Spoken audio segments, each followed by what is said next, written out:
সেদিন দেখিয়েছিলাম আমার এই খালাম্মার হাতের বাঁধাকপি কাটা। আজকে দেখুন বন্ধুরা, সেদিন দেখিয়েছিলাম আমার এই খালাম্মার হাতের বাঁধাকপি কাটা। আজকে দেখুন পেঁয়াজ কলি কাটতেছে। চাকুটা এত ধার না, কিন্তু এরপরে উনি যেভাবে কাটতেছে এটা খুবই আমার কাছে খুবই সাংঘাতিক ব্যাপার লাগতেছে, তাই আপনাদের সবাইকে দেখালাম।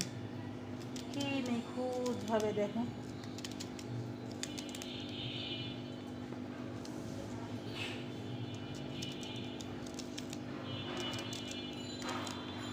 আমি তো জীবনেও পারবো না চাকু দিয়ে এইভাবে কাটতে।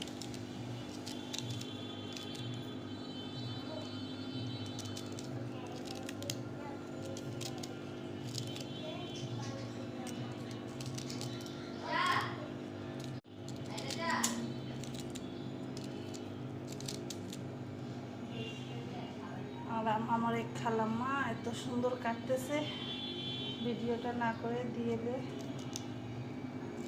আপনারা জানতেই পারবেন না যে এই বয়সেও এত সুন্দরভাবে কাটা যায়।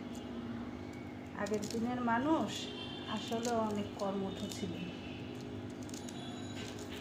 আমরা তো অল্প বয়সেই কিছু করতে পারি না।